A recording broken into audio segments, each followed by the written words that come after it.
Well, tonight we've got the latest details on the Republican Senate primary that became necessary following the death of Senator Lindsey Graham. We now told you that the primary is going to happen on August 11th, but we also learned a few hours ago not everyone is going to be able to cast a ballot in this race. News 19's Megan Dogshick explains who qualifies and what you need to know before even heading out to the polls. And, anything like this is tragic, but, everything still continues. It goes on. And, there's a responsibility to be filled. And I feel like we should definitely take that and go out and go to the polls and vote. It's an important seat, and the people need to have a voice on it.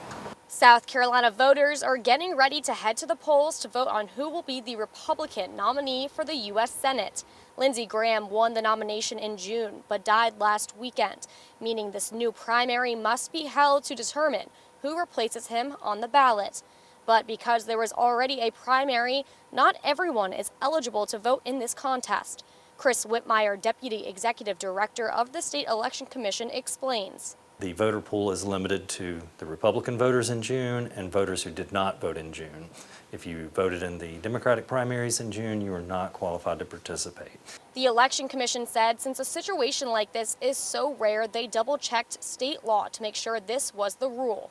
We feel like we looked at it from every angle and came up with the correct answer. How will poll managers keep track? The voter registration list that they check when you're checking in will indicate that they've participated in the Democratic primary. And the poll managers would tell them, our records indicate you voted in the Democratic primary, you're not eligible to vote today. Here are some key dates you should look out for ahead of the special election.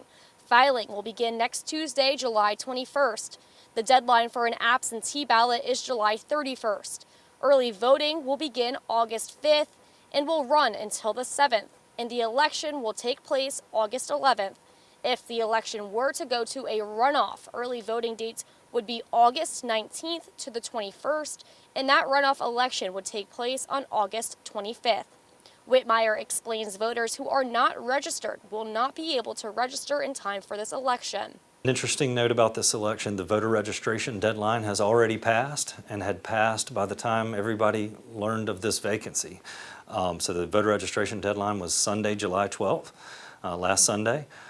So you must have been registered by July 12th to participate in this election. Whitmire also notes that this is something not seen often for high-ranking office. It certainly is the first time in recent history to have a vacancy like this in as high a level of office as U.S. Senate.